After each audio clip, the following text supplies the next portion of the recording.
اللهم صل على سيدنا ومولانا محمد وبارك وسلم صلاة وسلام عليك يا رسول الله صلى الله تعالى عليه وسلم. اعوذ بالله من الشيطان الرجيم. بسم الله الرحمن الرحيم. وهو الذي يرسل الرياح بشرا بين يدي رحمته حتى إذا قلت سحابا ثقالا سقناه لبلد ميت فأنزلنا به الماء فأخرجنا به من كل الثمرات كذلك نخرج الموتى لعلكم تذكرون. اور وہی ہے کہ ہوائیں بھیجتا ہے اس کی رحمت کے آگے مزدہ یعنی خوشخبری سناتی، یہاں تک کہ جب اٹھا لائیں بھاری بادل ہم نے اسے کسی مردہ شہر کی طرف چلایا، پھر اس سے پانی اتارا، پھر اس سے طرح طرح کے پھل نکالے، اسی طرح ہم مردوں کو نکالیں گے، کہیں تم نصیحت مانو. اس آیت کریمہ میں اللہ تبارک و تعالی اپنی قدرت کا ذکر فرما رہا ہے اور یہ بھی ذکر فرما رہا ہے کہ میں قیامت کے دن سب کو زندہ فرماؤں گا اور سب کو میں زندہ کرنے پر قادر ہوں، اور اس کی دلیل بھی اللہ تبارک و تعالی ارشاد فرما رہا ہے. اس آیت کریمہ کی قدر تفصیل کل کے درس میں گزری، اور وہی ہے کہ ہوائیں بھیجتا ہے اس کی رحمت کے آگے مزدہ سناتے. پھر اللہ تعالیٰ فرما رہا ہے کہ یہاں تک کہ جب اٹھا لائیں بھاری بادل، جب اٹھا لائیں بھاری بادل، اللہ تعالیٰ نے بارش کا ذکر فرمایا. اب بارش کا ذکر کرتے ہوئے اللہ تبارک و تعالیٰ فرما رہا ہے کہ وہ بارش کو کے پانی کو بھاری بادل جو ہے وہ اٹھا کے لاتے ہیں.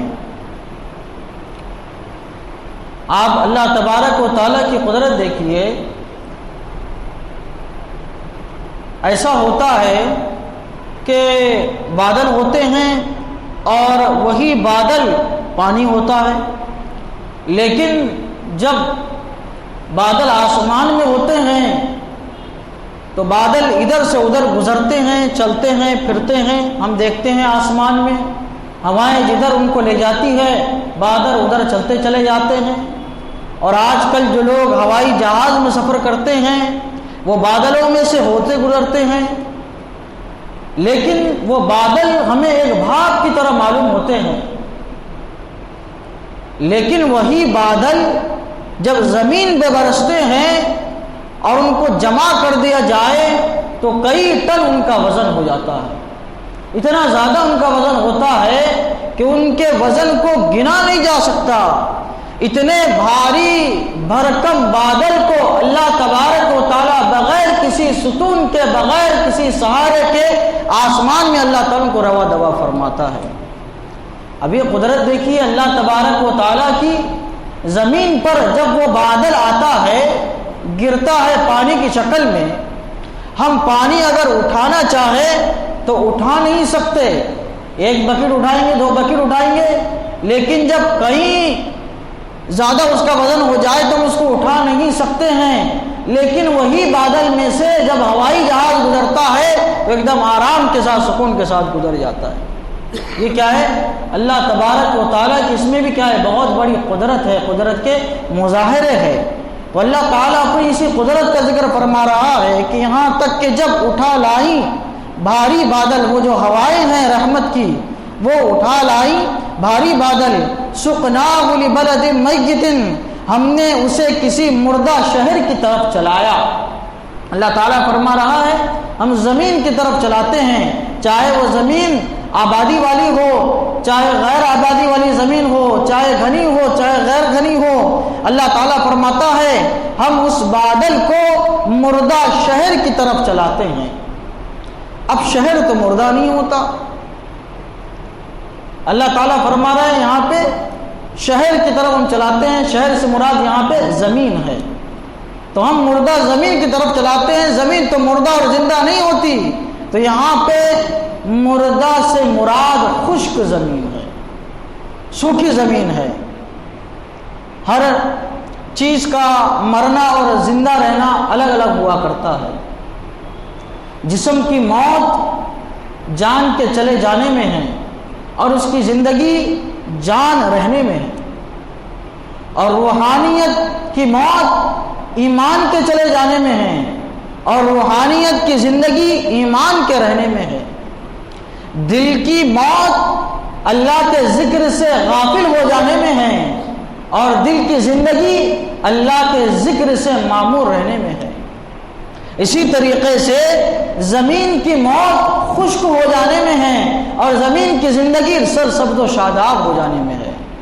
تو اللہ تبارک و تعالیٰ فرماتا ہے یہ جو زمین مردہ ہوتی ہے، خشک ہوتی ہے، ہم اس کی طرف بادل کو چلاتے ہیں، فَأَنزَلْنَا بِهِ الْمَاءَ، پھر اس پر پانی اتارتے ہیں، پھر ہم پانی اس پر بادل میں جو آسمان میں پانی ہوتا ہے بادل کی شکل میں وہ مردہ زمین پہ ہم اتارتے ہیں، فَأَخْرَجْنَا بِهِ مِنْ كُلِّ الثَّمَرَاتِ، پھر اس سے طرح طرح کے پھل ہم نکالتے ہیں۔ اللہ تعالیٰ فرما رہا ہے کہ ہم اس سے طرح طرح کے پھل نکالتے ہیں۔ کیا سمجھ میں آیا اس سے؟ مطلب یہ کہ تم صرف بارش پہ بھروسہ نہ کرو، پانی پہ بھروسہ نہ کرو، زمین میں بوئے ہوئے دانے پہ بھروسہ نہ کرو، اپنے جتائی پہ بھروسہ نہ کرو، اپنی دیکھ بھال پہ بھروسہ نہ کرو۔ یاد رکھو فَأَخْرَجْنَا بِهِ مِنْ كُلِّ الثَّمَرَاتِ، تم کتنی ہی کوشش کرو تم زمین سے پودا نہیں اگا سکتے جب تک کہ ہماری اجازت نہ ہو۔ زمین سے اگانے والے کون ہیں؟ اللہ تعالیٰ فرما رہا ہے فَأَخْرَجْنَا، ہم اگاتے ہیں زمین سے۔ تو انسان کو چاہیے کہ ظاہری اسباب اختیار کرے لیکن توکل، اعتماد اللہ تعالیٰ کے رکھے۔ اللہ تعالیٰ کا حکم ہوگا تو دانا اگے گا ورنہ نہیں اگے گا۔ اللہ تعالیٰ فرما رہا ہے ہم ہر طریقے کے پھل وہاں سے نکالتے ہیں۔ اللہ تعالیٰ نے خاص پھلوں کا ذکر فرمایا، چاہے وہ پھل دانوں کی شکل میں ہو جیسا کہ جواری ہے، جو ہے، گیہوں ہے، چاہے وہ پھل جو ہے فروٹ کی شکل میں ہو جیسا کہ انار ہے، انگور ہے، سیب ہے، وغیرہ وغیرہ۔ تو اللہ تعالیٰ فرماتا ہے ہم اسی زمین سے، مردہ زمین سے جو تمہارے سب سے لذیذ چیزیں ہیں پھل، وہ ہم تمہارے کو نکال کے دیتے ہیں۔ زمین سے جب بارش برستی ہے تو صرف پھل نہیں اگتے بلکہ سرسبز و شادابی بھی ہوتی ہے، اس سے اور قسم کے سبزیاں بھی اگتی ہے۔ اور جب بارش برستی ہے تو ایک فائدہ یہ ہوتا ہے کہ زمین سے سبزیاں اگتی ہے، اور دوسرا فائدہ یہ ہوتا ہے کہ وہی بارش جب سمندر میں گرتی ہے، سمندر پہ، تو وہی بارش کے قطروں سے موتیاں پیدا ہوتے ہیں، اور انہی موتیوں سے سمندر میں جتنے جانور ہوتے ہیں ان کی آنکھوں کی روشنی منور ہوتی ہے۔ کہتے ہیں اولیاء اکرام مفسرین کہ اگر کئی چند سال تک بارش نہ ہو اور سمندر پہ بارش کے قطرے نہ پڑے تو سمندر کے جتنے جانور ہیں سارے کے سارے اندھے ہو جائیں گے، کیونکہ موتی نہیں رہیں گے، اور موتی سے ہی سمندر کے جانور اپنی آنکھوں کی روشنی لیتے ہیں تو وہ کیا ہو جائیں گے؟ اندھے ہو جائیں گے۔ تو بارش میں زمین کا بھی فائدہ ہے اور خود سمندر کے پانی کا بھی کیا ہے؟ فائدہ ہے۔ اللہ تعالیٰ اپنی اسی قدرت کا ذکر فرما رہا ہے کہ پھر اس سے طرح طرح کے ہم پھل نکالتے ہیں۔ یہ سب کس لیے؟ اسی طرح ہم مردوں کو نکالیں گے، جس طریقے سے ہم نے مردہ زمین سے پھل کو نکالا، درخت کو نکالا۔ اے کفار و مشرکین، اے قیامت کا انکار کرنے والوں، اے بعد موت کا انکار کرنے والوں، یہ تو مشکل کام ہے، مردہ زندہ کرنے کے مقابلے میں یہ تو مشکل کام ہے۔ جب ہم یہ کر رہے ہیں تو پھر مردوں کو زندہ کرنا کیا ہمارے اوپر بھاری ہوتا ہے۔ حضرت عبداللہ ابن عباس، حضرت ابو ہریرہ رضی اللہ تعالیٰ عنہ فرماتے ہیں جب پہلا سور پھونکا جائے گا سارے جاندار مر جائیں گے۔ ایک بہت عرصے کے بعد عرش اعظم سے بارش نازل ہوگی جو سارے مردوں پہ پڑیں گی، تو وہ ایسے ہی زندہ ہوں گے، ایسے ہی نشو و نما پائیں گے جیسا کہ بارش کے زمین پہ پڑنے کے بعد درخت اور یہ نباتات جو ہے نشو و نما پاتے ہیں۔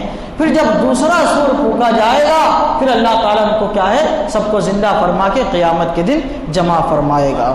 اسی طریقے سے اللہ تعالیٰ مردوں کو قیامت کے دن کیا ہے زندہ فرمانے والا ہے۔ اللہ تعالیٰ کی بارگاہ میں دعا ہے کہ مولا تعالیٰ قرآن شریف سیکھنے سمجھنے اور اس کے مطابق ہم سب کو اپنی زندگی گزارنے کی توفیق عطا فرمائے۔ اشہد ان لا الہ الا اللہ واشہد ان محمدا عبدہ ورسولہ وصلی اللہ تعالیٰ علی سیدنا محمد وعلی آلہ وصحبہ اجمعین برحمتک یا رحمۃ۔